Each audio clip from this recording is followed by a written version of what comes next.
radiografía de Petróleos Mexicanos y agradezco a Luis Miguel Labardini. Él es socio de Marcos y Asociados, especialista precisamente en el sector energético, por estar con nosotros, con el auditorio de Mega Noticias. Miguel, nos queda claro que Pemex tiene muchos problemas, pero desde su punto de vista y sobre todo desde su conocimiento, ¿cuál sería el principal problema al que se está enfrentando Petróleos Mexicanos? Mitzi, muchas gracias. Un saludo para ti y para tu auditorio. Definitivamente el problema de la refinación en Pemex es probablemente el problema más serio, que quedó evidenciado con el resultado financiero del año 2024, que arrojó una pérdida en el área de refinación de casi 600,000 millones de pesos. El área de refinación ha tenido pérdidas a lo largo de toda su historia, pero 600,000 millones de pesos representan un incremento del 500% con respecto a las pérdidas reportadas el año pasado.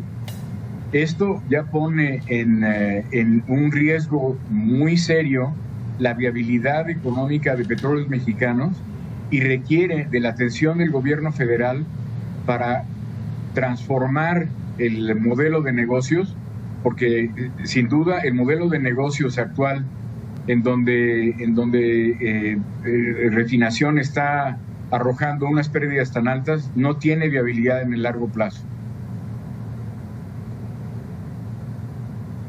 Por supuesto. Y es que, a ver, son varias situaciones lo que estamos viendo en las últimas horas, este reclamo por parte de proveedores por los adeudos que sigue arrastrando Petróleos Mexicanos. Pero otra de las cosas, Luis Miguel, es que no importa si hoy estamos hablando de las condiciones en las que está Pemex, no importa si esto fue en el 2024, en el 2023, en el 2022.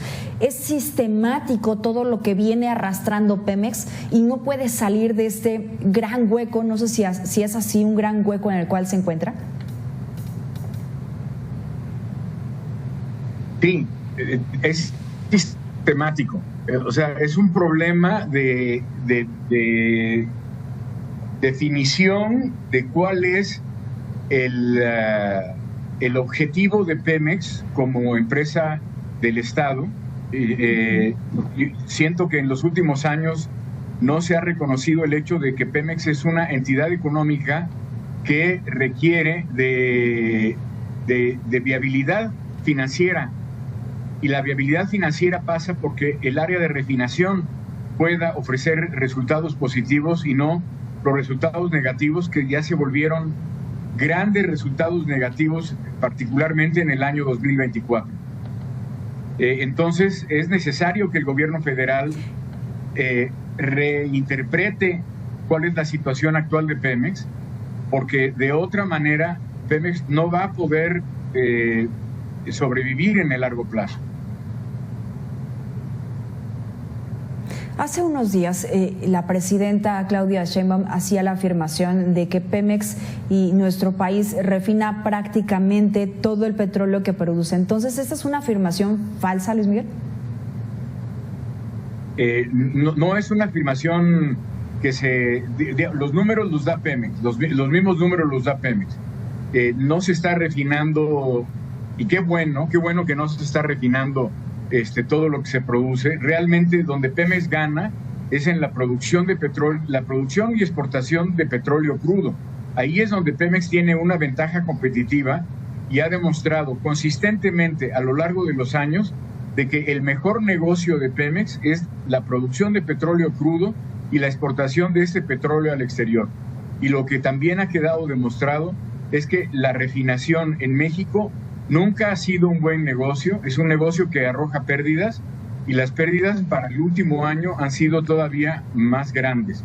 De manera que tiene que haber una reevaluación de cuál es el objetivo de Pemex y cuáles deben ser las estrategias para hacer de Pemex una entidad que tenga la solidez económica y la solidez financiera que le permita sobrevivir en el largo plazo.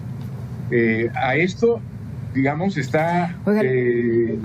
hay otros problemas dentro de Pemex. Por ejemplo, el hecho de que la deuda de Pemex sea tan significativa, de alrededor de 102,000 millones de dólares, estamos hablando de la deuda financiera, porque además, acabas de mencionar, Mitzi, el hecho de que también hay una deuda con proveedores, que es una deuda muy significativa, reconocido por Pemex al primer trimestre de este año, son 20,000 millones de dólares, equivalente a 400,000 millones de pesos, y el problema es que hay una parte de esa deuda que no está reconocida por los estados financieros de Pemex, que es todos los trabajos que han realizado los contratistas desde 2024 y que no se han podido facturar. Es lo que le llaman el COPADE, y yo calculo que hay alrededor de otros 20,000 millones de dólares de trabajos que no tienen COPADE todavía, por lo que la deuda con contratistas podría ascender a 40 o 50,000 millones de dólares adicionales. Sí, y es que estos contratistas siguieron dando sus servicios, y cómo tener esa certeza de seguir dándole servicio a Pemex y generar esta facturación, sobre todo en cómo estamos actualmente para poder facturar, para poder timbrar, para todo este asunto con el Servicio de Administración Tributaria. Por supuesto que es una pérdida total para los proveedores. Pero bueno, usted mencionaba algo que me llamó mucho la atención. Si refinar no es un negocio para Pemex, pareciera que sí es un negocio, Luis Miguel, para los grupos criminales. ¿O qué me dice de esta mini refinería hallada en el sur de Veracruz, que dice la gobernadora es mezcladora, pero hoy Omar García Harfuch, el titular de seguridad de nuestro país, pues hace referencia en que, bueno, pues allí se almacenaba también el tema del crudo? Esta sofisticación, esta tecnología por parte de los grupos criminales pareciera ser que está siendo muy llamativo, al menos para ellos. Mira, todo lo que tiene que ver con el tratamiento ilegal de combustibles según reconocen las agencias de inteligencia de Estados Unidos, se ha vuelto uno de los negocios más prósperos del crimen organizado en México. Estamos hablando de que en una refinería, yo creo que primero hay que decir, no es tan complicado refinar. Hay países como Nigeria, en donde existen refinerías clandestinas en todos lados, y eso es una muestra de la falta de Estado de Derecho. ¿Qué quiere decir eso? Que no se cumplen las leyes.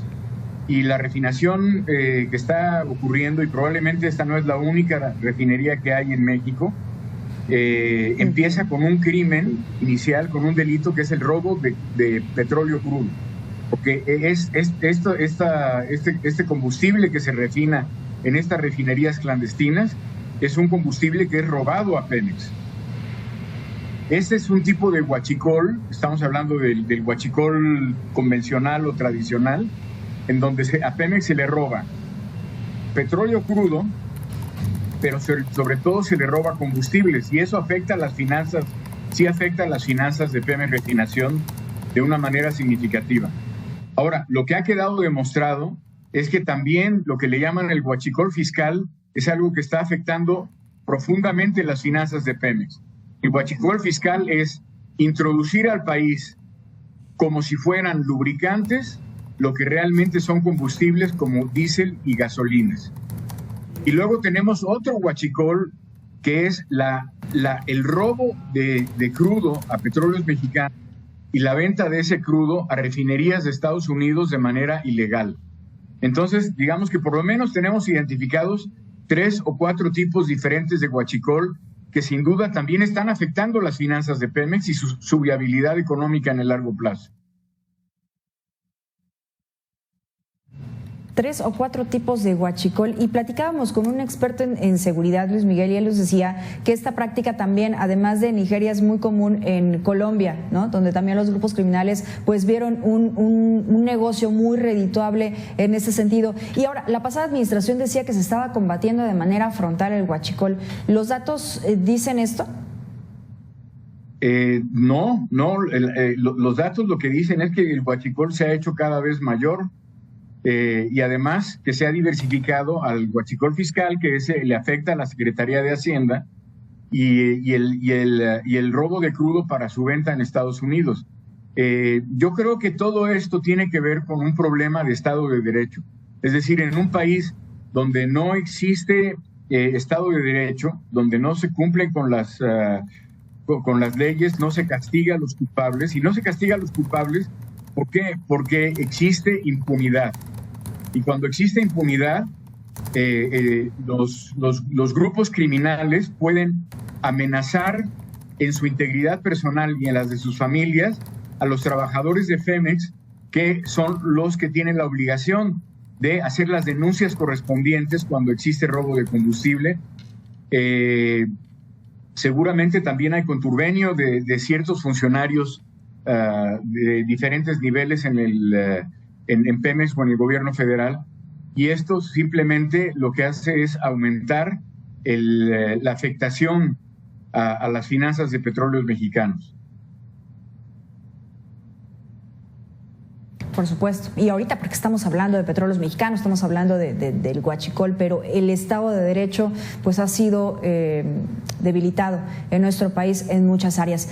Luis Miguel Labardini, gracias por estar con nosotros. Se nos ha acabado el tiempo, pero seguramente tendremos otra oportunidad para profundizar y desmenuzar estos temas. Muchas gracias.